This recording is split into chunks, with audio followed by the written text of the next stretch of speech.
Morning, guys, and welcome back to another chapel with Mr. Yurk. Hope you guys are doing well. Hope you guys are staying sane during this quarantine as it's getting close to ending. April's nearly over with, and hopefully soon we're hearing some whispers that we might be able to get out, but nothing official yet. Not back to school, unfortunately, but there is hope at the end of the tunnel.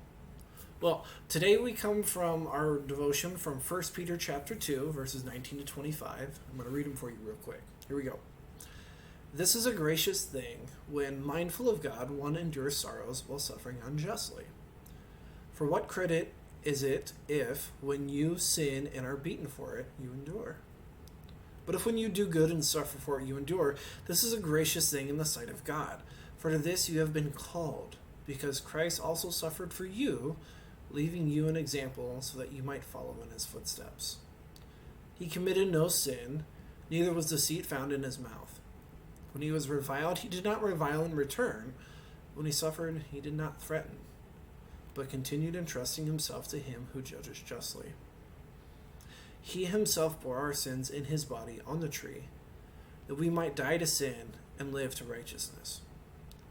By his wounds you have been healed, for you were straying like sheep, but have now returned to the shepherd and overseer of your souls.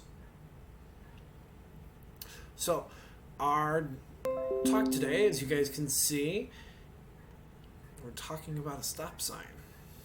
Now, when you're riding in a car with your parents and you come to the sign, what do? Or what do they hopefully do? If you're riding a bicycle and you come to the sign, what do? Yeah, even bicyclists, rollerbladers, skateboarders, any of those people. What do when you see a stop sign? We know what we do when we see this, or what we're supposed to do, right? We're supposed to stop. Let's imagine some other situations where there might not be a sign for us to follow. Now, during quarantine, I know we like to snack all the time, like our goodies and like our munchies and everything. But if your mother says no snacks before supper, and you see a candy bar or a cookie, what do? We know what we're supposed to do, but what do we actually do? We probably go and eat that in the corner somewhere, or we throw a pouty fit because I want to eat it now. If your teacher says, do you stop talking in class, what do? I know some of my 7th graders, it goes in one ear and out the other, and you were talking to me, Mr. Yurk? Nah, I don't know what you're talking about. If your teacher says not to look on another student's paper, what do? There's no stop sign that suddenly pops up and tells us no. We stop because we know we should obey our parents and teachers. We stop because we know it is the right response to God's commands. When we stop, we're showing self-control. This week's Easter fruit of the Spirit is self-control. As a holy Son of God, Jesus did everything perfectly for us. Our Bible reading from 1 Peter describes Jesus' self-control. During Jesus' last hours, he was lied about, mocked, beaten, and finally nailed to the cross. Jesus experienced unimaginable pain. During all the punishment, Jesus never complained. Jesus never cursed those who hated him and crucified him. Our Bible reading said that he did not revile or threaten them. Jesus showed self-control so that he might complete the payment for our salvation. In our Bible reading, Peter writes, "For this you have been called." As followers of Jesus, we are called to live with self-control. It can be hard to show self-control at times. If someone hurts us with words or actions, we want to hurt back. If there's something that we'd like to take or do, it's hard to stop. Our old Adam, our sinful nature, doesn't want to stop. But we are reborn children of God in Jesus. We have the life of the risen Jesus in us. We have the Spirit who works self-control in us. So what do when you see this sign? You stop. What do when you're tempted? You stop. We know if we don't stop at the stop sign, we can get in an accident, we can get hurt, a whole bunch of different other things that can happen. Just like when we sin, we don't stop. We can get hurt. Others can get hurt. And you can stop too. You can do self-control. You can be that self-control, that gift of the Spirit, because the Spirit of the Lord gives you it, that fruit of self-control each and every day to be obedient followers of Jesus. He doesn't make it easy, but he does make it possible. Would you guys pray with me? Jesus, we are thankful that you did not stop on the way to the cross, because you also came out of the tomb alive. We have the fruit to stop those things that do not honor you. Bless us with the fruit of self-control so that we may show our Easter joy. Amen. All right, guys, stick around for just a second more. We've got a slideshow we're going to show you. A couple weeks ago, Miss Ford sent out to parents and to you students for pictures of you and your study buddies.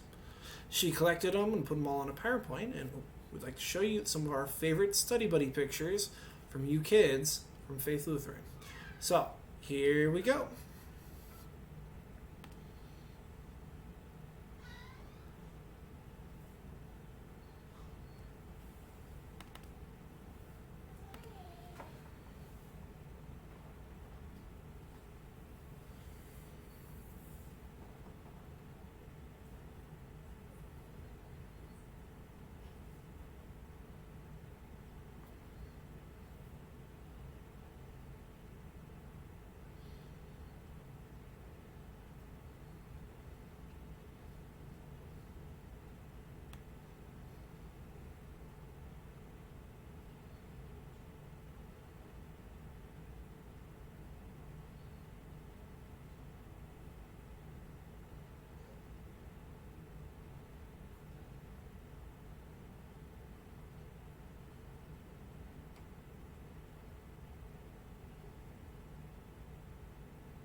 Alright, guys.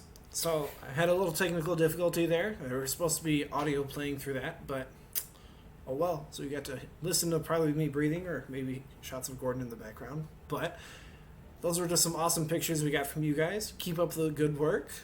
We'll hope to see you guys soon. Take care. Bye-bye.